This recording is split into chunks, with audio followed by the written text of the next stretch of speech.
Well, hi and welcome to the cow paddocks out at Yarra Glen. I'm on a 260 acre property. It has 3 dams and we've had a lot of flooding here in the last month. So there's plenty of birds around. But unfortunately, the clouds have come over very quickly.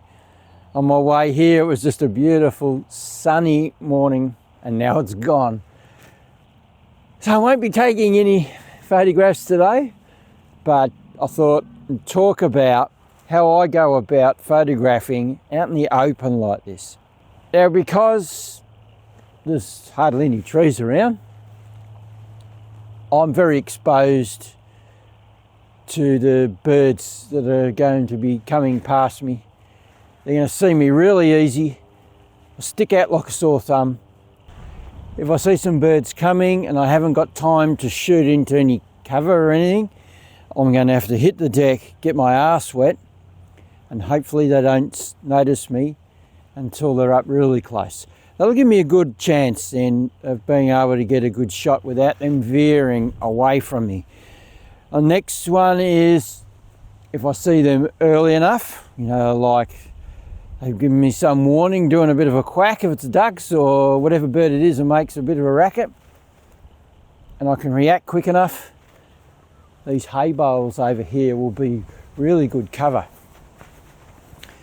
So I can just stand on the edge here, camera in hand, and get them as they go past. Hopefully they don't veer over there and they stay on a nice path with the full sun on them and we get that glorious shot. There's a lot of ifs and buts, but we're giving ourselves a good opportunity here to stay out of sight long enough. They get up close before they see us. Another one is just, if you haven't got hay bales or anything like that, just get near a tree so that you blend in a little bit. And even the fence posts might help you out as well.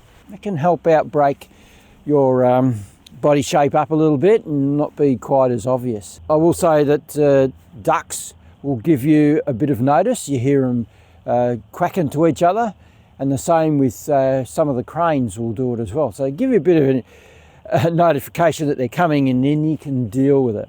For what I'm doing at the minute, wandering around an open paddock, the best lens choice for me is a 100 to 500.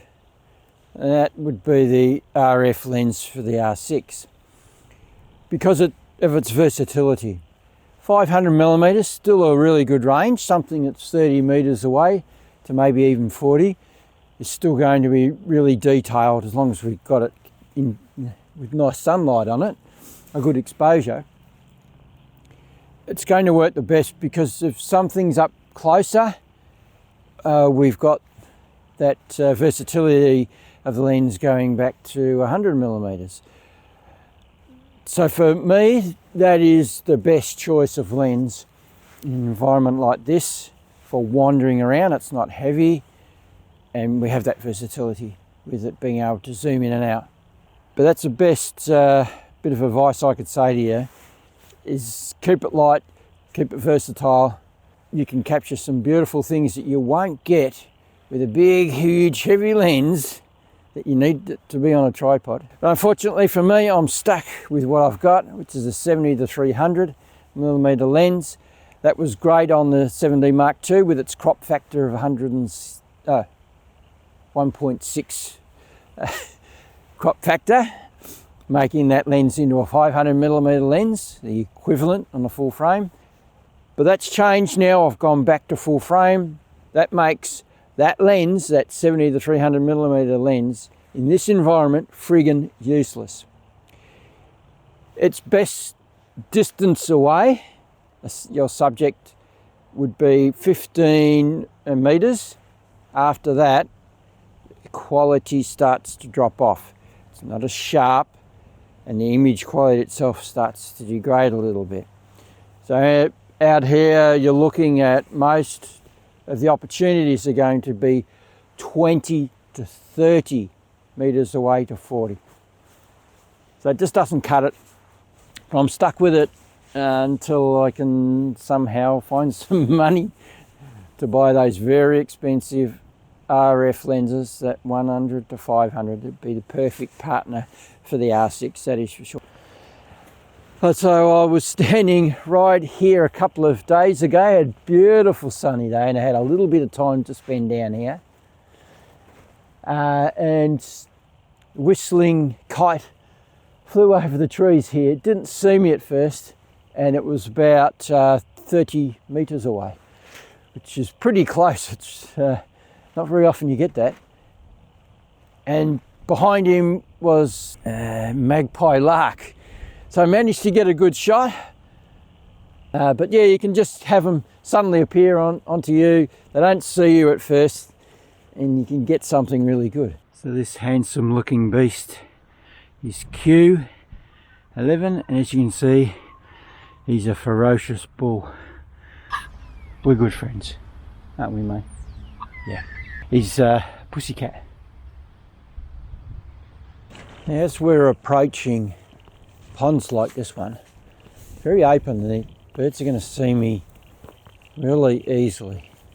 So they're going to fly off. I've got some ducks just off in the distance there. So what we need to do is, they fly off, we need to quickly find a nice position where we just sit on the grass or something, get a wet ass, and hopefully they'll do what they normally do. Ducks will always come back within a few seconds. You know, like these ones there, they're flying. Now if I get down quickly enough, he might come back. They'll do a circle, come back around. I think, oh, he's gone. Look at these coming back. Now if I was sitting down, they would have landed for sure. And as I was about to say, hang on a sec, I'll just sit down. Oh, that's cold. Yeah, I like to get action shots.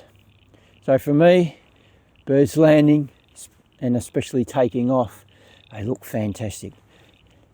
So yeah, good tip for you. Get your arse down as quickly as possible because they're quite likely to come back. And even those ones that, you know, they saw me again and they've shot off, they could still come back.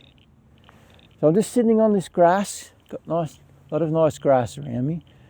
So I am sort of hidden. As long as I stay still and my camera ready, be prepared, I might get something nice. Even if they see me at the last minute and they go to turn, might get some nice sunlight on them. And that might be a nice pose. Might have a nice background to go with it if I'm lucky. But I guarantee you, with ducks, as I just showed you, they will do a circuit. They'll think you're gone and they'll come back in. I've got a couple of grebes just over here. And yeah, 2 days ago again, I wasn't quick enough. Oh, the aeroplane's going over. I wasn't quick enough to take a shot. I had one actually fly past me 15 metres away, so it would have been a nice image. But as I spotted it going past me, I'm thinking, by the time I get this up to my eye, it's going to be gone. So, yeah, it didn't work out.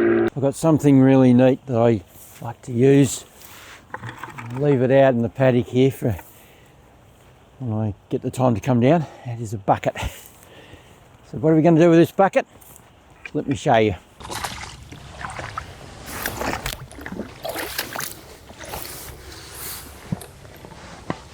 What do you think? Is that cool or what? Oh, let's get myself a little more comfortable. This allows me to get into the water, get into a little bit of cover. Got just a small dam here, and if I stayed here for 3 hours, I would definitely get something really good. Give myself lots of opportunities, that's for sure. Using a bucket, get in the water, closer to your subject, and be in real good comfort. My ass isn't getting wet. My legs are in a nice position. Got more bats coming over.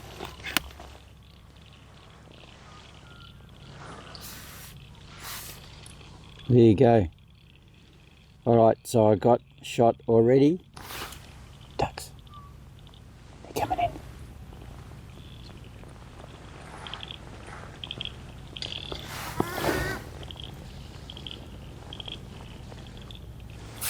think I got something. I also got a bit of water in my boot as well.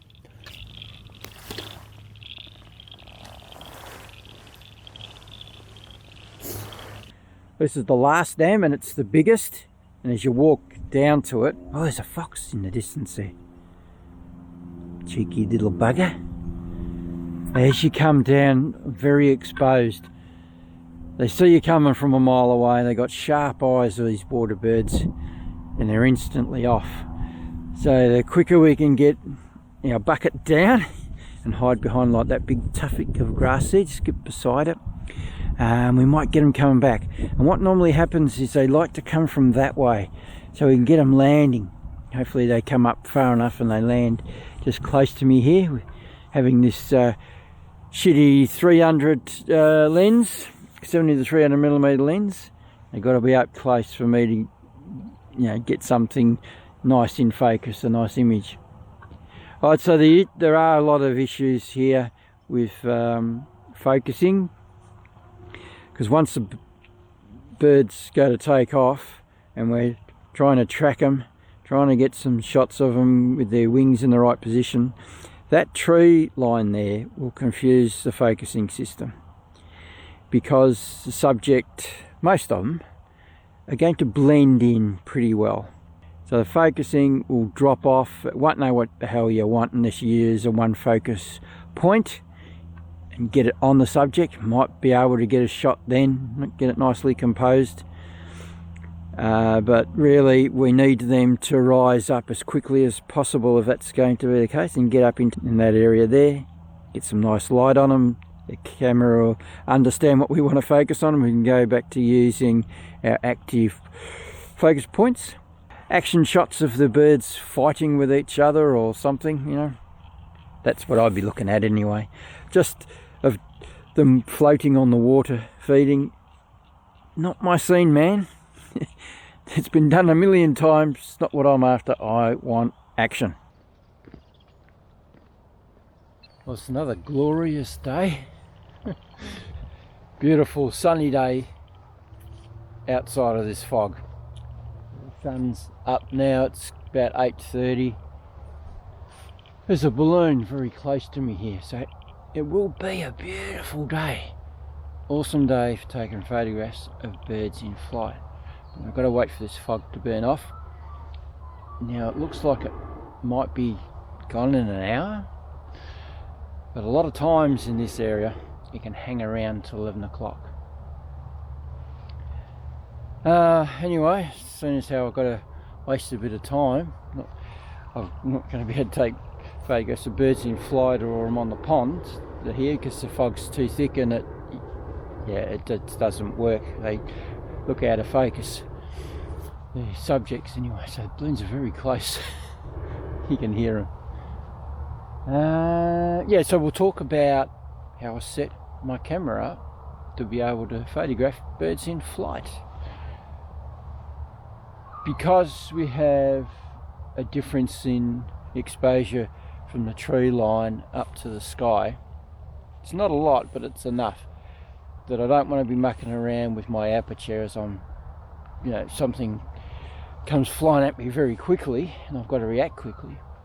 So I'm going to let the camera have a little bit of control here. I'm going into TV mode so the aperture can go up and down. My shutter speed will be set to 1,000th of a second to freeze the action. Don't want any lower because birds beating its wings can look a little blurry sometimes, and I don't want to be arty. I just want a nice sharp image. Now to set my ISO. Now I know from experience that on a beautiful sunny day around 400 ISO would be about right. But what you can do is set it to say 500, point it at the sky and see how high up your aperture is going to go to. If it's going over f11 a little bit, bring the ISO down. I want to keep it around that. With this zoom lens, the 70 to 300, oh, there's a balloon, I can see it a little bit now. It's sharpest at f9. When I come point it down to the tree line, I want to have a look and see how low that it's going down to, so it's opening up. So I want a range of f7, not low, no lower than that, and I don't really want to go much over f11. I keep it within that range would be really good. Have a look. Can you see it? I think you can. Oh no, there it is there. Not far away, and they can probably hear me talking actually, I would think. That's a big balloon. They've got a lot of people in that basket. I'm going to watch it for a bit. Struggling to stay up.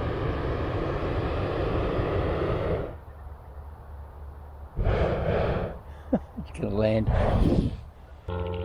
It's 12 o'clock in the afternoon. The fog lifted an hour ago. Ah, man, frustrating. There's a little bit of cloud cover coming up where the sun is. I've got nice skies out here, but yeah, every now and then it's just fading off with these sort of puffy clouds going over it. Because it's 12 o'clock, it's the wrong time of day to be taking photographs of birds coming and landing in here. They've had their feed and they've sort of moved on to do other things. I thought, you know, I've waited this long, I might as well just come down and sit down here. All right, let's quickly talk about how I use the camera. Now, I don't go blazing away with 20 frames per second in electronic mode. I like to have control. There is no fun in letting the camera do all the work. There is no skill in letting the camera do all the work. So I like to take control, normally in one shot in electronic mode, so it's nice and quiet. But yeah, I like to wait for them to get in the right position, right pose, then take a shot. There are occasions, especially like this, when birds are landing or taking off, I go to high frame rate, so you get that 20 frames per second. But because we have a white frame in the viewfinder that flashes when we're taking shots in electronic mode, I can pretty well much guesstimate that I've taken 4 images, and that's all I want. I just want to, I take the shot what I think looks nice and just let it go a little bit longer. So that just in case I didn't get it completely right, that maybe the next one would be better. This gives me a little bit more options, a little bit more freedom there. But basically that's it. I still want to have as much control as I possibly can.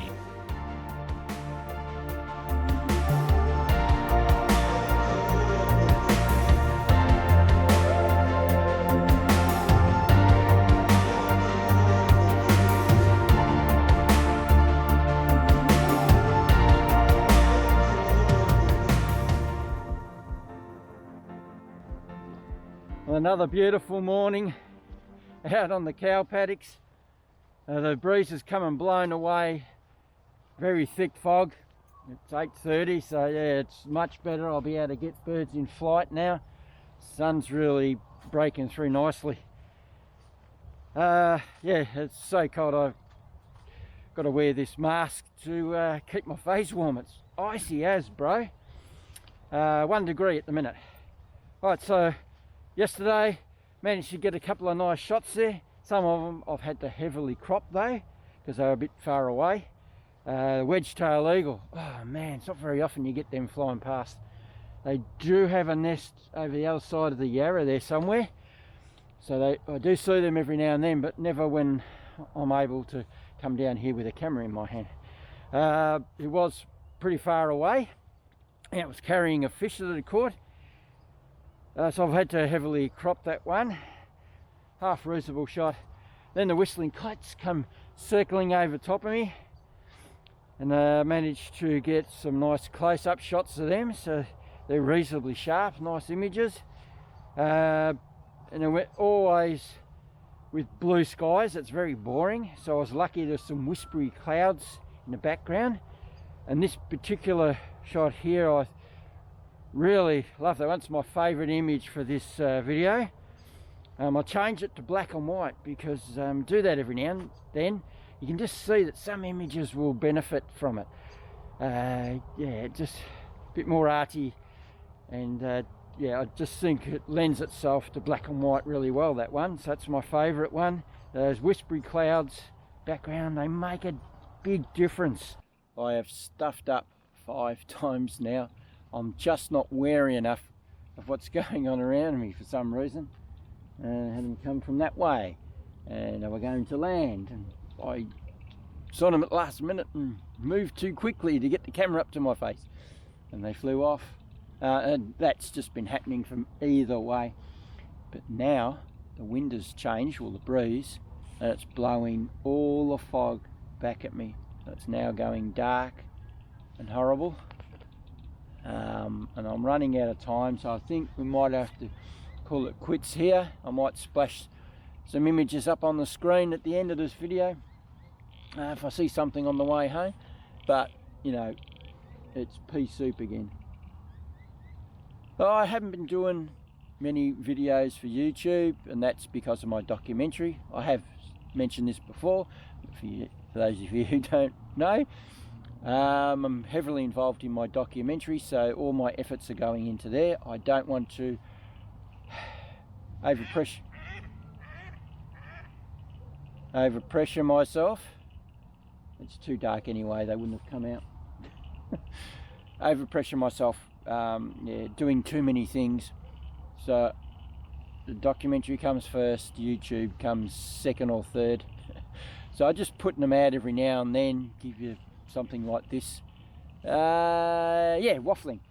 So if you'd like to subscribe to my channel and get more of this amazing stuff, click on my pretty little face just down there in the bottom right hand corner of the screen. And if you want to have a look at all the other crazy mad things I've been doing in the past, click on my icon right here at the end of this video. It'll take you to my channel. It's over 100 videos to choose from there. I do crazy things like this, go on adventures, and I take you with me. Talk about photographing, filming wildlife in a forest environment, all those sort of things. So go and have a browse. There'll be something there of interest to you, I am sure. And stay away from that coronavirus stuff, stay safe, and always remember, if you don't do, you don't get. So get out there and start photographing and filming wildlife, and I'll catch you on the next one. Bye.